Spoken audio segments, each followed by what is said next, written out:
श्री परमात्मने नमः। गीता का सार। गीता का सार, अध्याय 10 श्लोक 9। भक्तों की असली पहचान क्या है?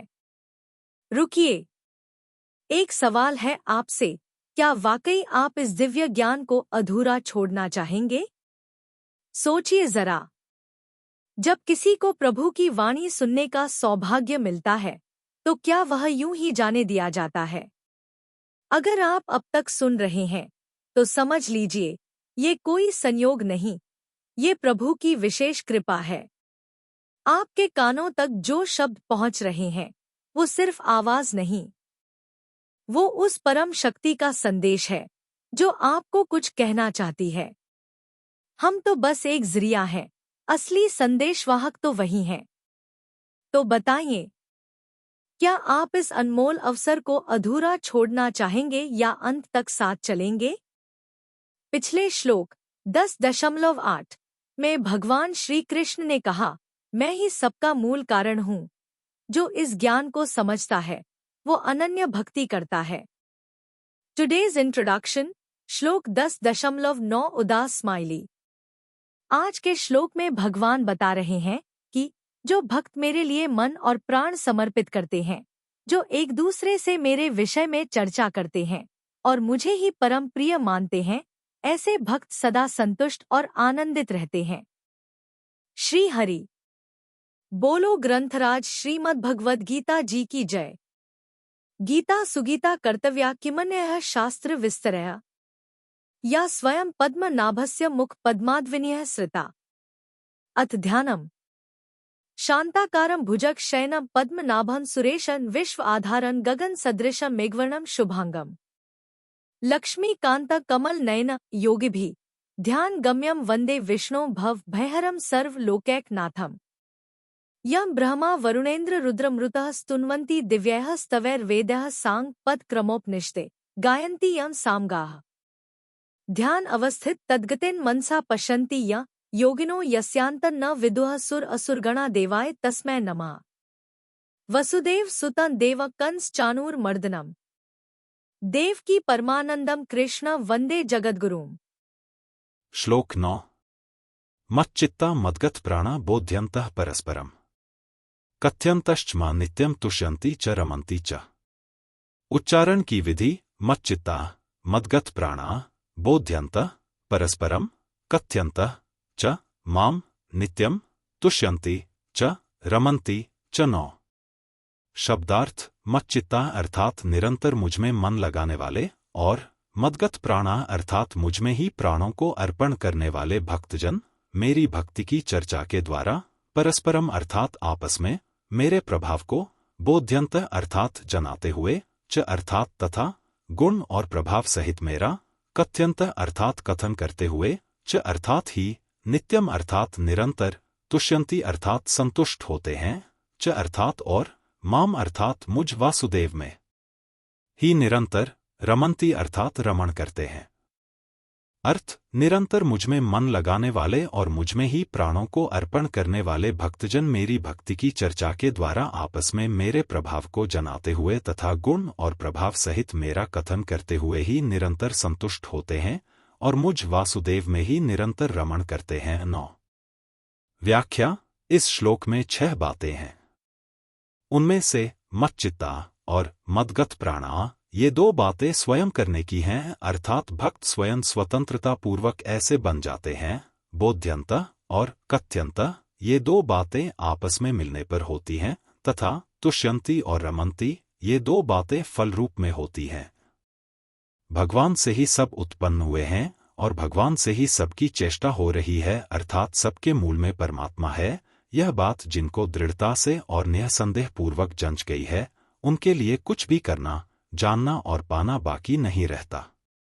बस उनका एक ही काम रहता है, सब प्रकार से भगवान में ही लगे रहना। यही बात इस श्लोक में बताई गई है। मच्चित्ता, वे मेरे में चित्त वाले हैं।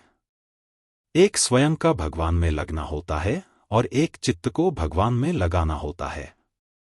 जहां मैं भगवान का हूं, ऐसे स्वयं भगवान में लग जाता है, वहां चित्त, बुद्धि आदि सब स्वतः भगवान में लग जाते हैं। कारण की कर्ता स्वयं के लगने पर करण, मन, बुद्धि आदि अलग थोड़े ही रहेंगे, वे भी लग जाएंगे। करणों के लगने पर तो कर्ता अलग रह सकता है, पर कर्ता के लगने पर करण अलग नहीं रह सकते। जहां कर्ता रहेगा वहीं करण भी रहेंगे। कारण की करण कर्ता के ही अधीन होते हैं। कर्ता स्वयं जहां लगता है, करण भी वहीं लगते हैं। जैसे कोई मनुष्य परमात्म प्राप्ति के लिए सच्चे हृदय से साधक बन जाता है, तो साधन में उसका मन स्वतः लगता है। उसका मन साधन के सिवाय अन्य किसी कार्य में नहीं लगता, और जिस कार्य में लगता है वह कार्य भगवान का ही होता है। कारण की स्वयं कर्ता के विपरीत मन बुद्धि आदि नहीं चलते।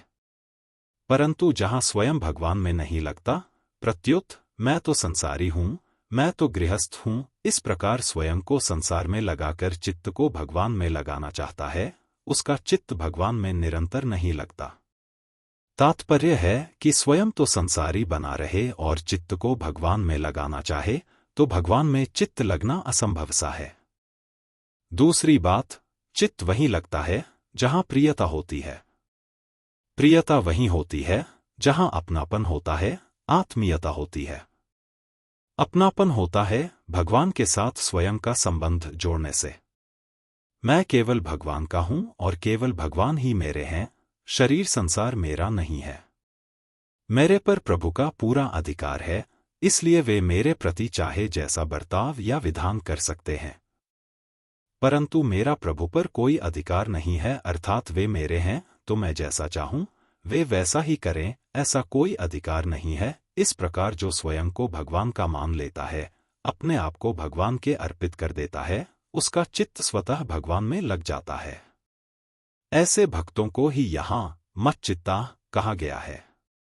यहां मच्चित्ता पद में चित्त के अंतर्गत ही मन है, अर्थात मनोवृत्ति अलग नहीं है। गीता में चित्त और मन को एक भी कहा है और अलग अलग भी, जैसे भूमिरा पोन्लो वायु ख मनो बुद्धिरेव च 7:4। यहां मन के अंतर्गत ही चित्त है और मनः संयमे मच्चित्त 6:14। यहां मन और चित्त अलग अलग हैं। परंतु इस श्लोक में आए मच्चित्ता पद में मन और चित्त एक ही हैं, दो नहीं। मद्गत प्राणा, उनके प्राण मेरे ही अर्पण हो गए हैं। प्राणों में दो बातें हैं, जीना और चेष्टा। उन भक्तों का जीना भी भगवान के ही लिए है और शरीर की संपूर्ण चेष्टाएं, क्रियाएं भी भगवान के लिए ही हैं। शरीर की जितनी क्रियाएं होती हैं, उनमें प्राणों की ही मुख्यता होती है। अतः उन भक्तों की यज्ञ, अनुष्ठान आदि शास्त्रीय, भजन ध्यान, कथा कीर्तन आदि भगवत संबंधी, खाना पीना आदि शारीरिक, खेती, व्यापार आदि जीविका संबंधी, सेवा आदि सामाजिक आदि जितनी क्रियाएं होती हैं, वे सब भगवान के लिए ही होती हैं। उनकी क्रियाओं में क्रिया भेद तो होता है, पर उद्देश्य भेद नहीं होता। उनकी मात्र क्रियाएं एक भगवान के उद्देश्य से ही होती हैं, इसलिए वे भगवद्गत प्राण होते हैं।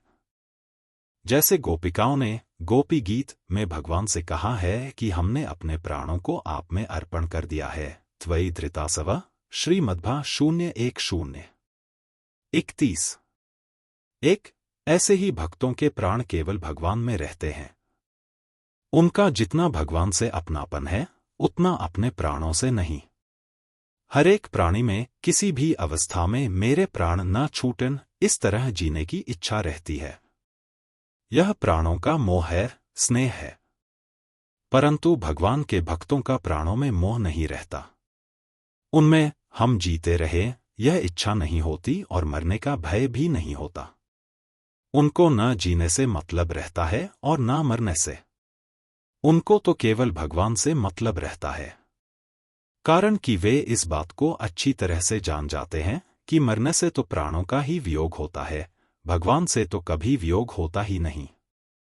प्राणों के साथ हमारा संबंध नहीं है, पर भगवान के साथ हमारा स्वतः सिद्ध घनिष्ठ संबंध है। प्राण प्रकृति के कार्य हैं और हम स्वयं भगवान के अंश हैं। ऐसे मद्गत प्राणा होने के लिए साधक को सबसे पहले यह उद्देश्य बनाना चाहिए कि हमें तो भगवत प्राप्ति ही करनी है। सांसारिक चीजें प्राप्त हों या न हों, हम स्वस्थ रहें या बीमार, हमारा आदर हो या निरादर, हमें सुख मिले या दुख, इनसे हमारा कोई मतलब नहीं है।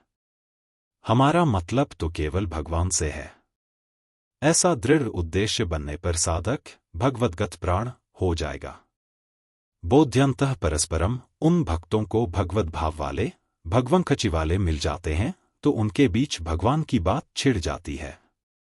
फिर वे आपस में एक दूसरे को भगवान के तत्व, रहस्य, गुण, प्रभाव आदि जनाते हैं तो एक विलक्षण सत्संग होता है। सतामयन सारभृता निसर्गो यदर्थवाणी श्रुतिचेत्साम्पि प्रतिक्षणं नव्यवच्युतस्य यत् स्त्रिया विटानमिव साधुवार्ता। श्रीमद्भा 0:10-13।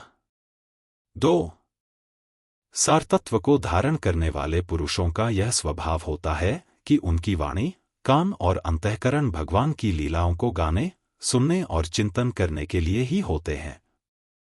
जैसे लंपट पुरुषों को स्त्रियों की चर्चा में नयापन मालूम देता है, ऐसे ही भक्तों को भगवान की लीलाओं में, कथाओं में नित्य नयापन मालूम देता है।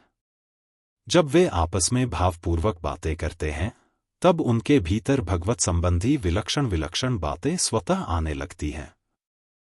जैसे दीपक के नीचे अंधेरा रहता है, पर दो दीपक एक दूसरे के सामने रख दें तो दोनों दीपकों के नीचे का अंधेरा दूर हो जाता है।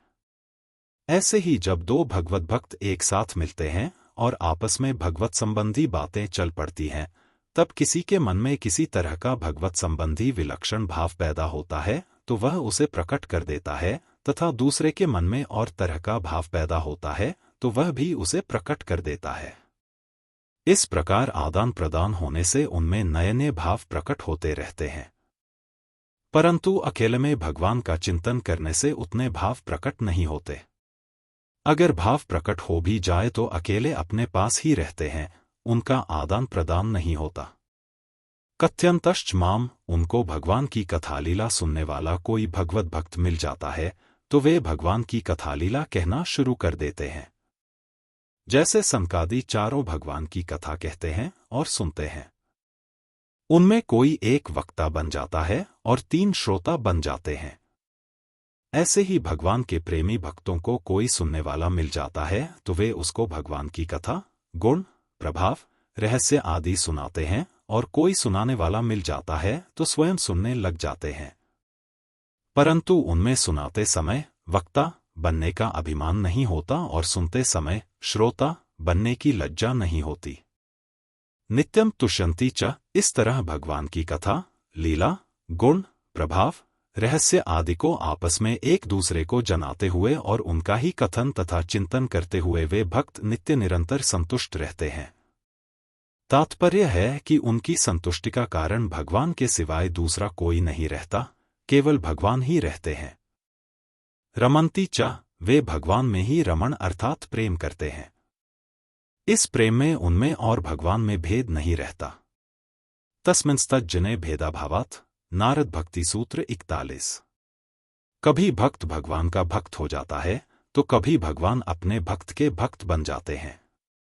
एक एवं स्वभक्त्यो राजन भगवान भक्त भक्तिमान। श्रीमद्भा 0:10-86। 59। इस तरह भगवान और भक्त में परस्पर प्रेम की लीला अनंत काल तक चलती ही रहती है और प्रेम प्रतिक्षण बढ़ता ही रहता है।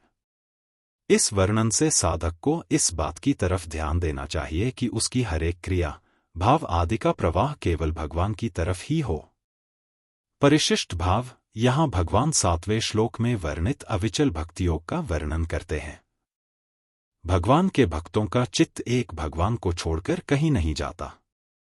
उनकी दृष्टि में जब एक भगवान के सिवाय और कुछ है ही नहीं तो फिर उनका चित्त कहाँ जाएगा, कैसे जाएगा और क्यों जाएगा।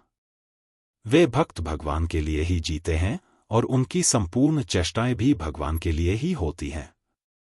कोई सुनने वाला आ जाए तो वे भगवान के गुण, प्रभाव आदि की विलक्षण बातों का ज्ञान कराते हैं, भगवान की कथालीला का वर्णन करते हैं, और कोई सुनाने वाला आ जाए तो प्रेम पूर्वक सुनते हैं।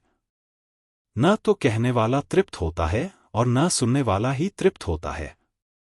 तृप्ति नहीं होती यह वियोग है और नित नया रस मिलता है यह योग है। इस वियोग और योग के कारण प्रेम प्रतिक्षण वर्धमान होता है। नारद भक्ति सूत्र में आया है, कंठावरोध रोमांचा श्रुभ्यः परस्परं लपमाना पावयन्ति कुलानि पृथ्वी च 68। ऐसे अनन्य भक्त कंठावरोध, रोमांच और अश्रुयुक्त नेत्र वाले होकर परस्पर संभाषण करते हुए अपने कुलों को और पृथ्वी को पवित्र कर देते हैं। संबंध पूर्व श्लोक में भक्तों के द्वारा होने वाले भजन का प्रकार बताकर अब आगे के 2 श्लोकों में भगवान उन पर विशेष कृपा करने की बात बताते हैं। समस्या, आजकल हर कोई बेचैन है, ना मन को चैन है, ना दिल को संतोष। समाधान, श्लोक 10.9 से अगर मन प्रभु की चर्चा में लग जाए तो बाहरी परिस्थितियां चाहे जैसी हों, भीतर में शांति और संतोष बना रहता है। यही है भक्ति का सुख, आत्मा का परम संतोष। आज का प्रश्न MCQ फॉर्मेट में। प्रश्न, श्री कृष्ण के अनुसार सच्चे भक्त की कौन सी विशेषता नहीं है? वे हमेशा प्रभु की चर्चा में लगे रहते हैं। B, वे प्रभु को ही जीवन का उद्देश्य मानते हैं। C, वे केवल पूजा के समय प्रभु को याद करते हैं। D, वे संतोष और आनंद में लीन रहते हैं। सही उत्तर C, वे केवल पूजा के समय प्रभु को याद करते हैं। सच्चे भक्त तो हर क्षण प्रभु में लीन रहते हैं। Book promotion paid randomly selected today. Shrimad Bhagavad Gita Hindi टीका के साथ मोटे अक्षर संस्करण आपकी आंखों को न थकाए, हर उम्र के लिए पढ़ना आसान। यहां से मंगाएं https://mzn.to/for2drnxb। कल जानेंगे भगवान अपने भक्तों को विशेष बुद्धि कैसे देते हैं जिससे वे प्रभु तक पहुंच सकें। हर दिन हम गीता के एक नए श्लोक की गहराई से व्याख्या करते हैं जिससे आपको आध्यात्मिक और व्यावहारिक जीवन में मार्गदर्शन मिले। कमेंट करें और अपने अनुभव साझा करें। क्या आपने कभी गीता से किसी समस्या का समाधान पाया है? कहते हैं कि अगर आप किसी समस्या से गुजर रहे हैं तो श्रीमद् भगवद गीता का चमत्कारिक प्रभाव यही है कि आप प्रभु जी का नाम लेकर कोई भी पृष्ठ खोलें और उसके दाहिने पृष्ठ पर जो पहली पंक्ति होगी वही आपकी समस्या का समाधान होगी। क्या आपने कभी इसे आजमाया है? अगर हाँ, तो हमें बताएं कि आज आपने कौन सा श्लोक पढ़ा और उससे क्या सीखा। कमेंट करें और अपने अनुभव हमारे साथ साझा करें। हो सकता है कि आपका अनुभव किसी और के लिए मार्गदर्शन बन जाए।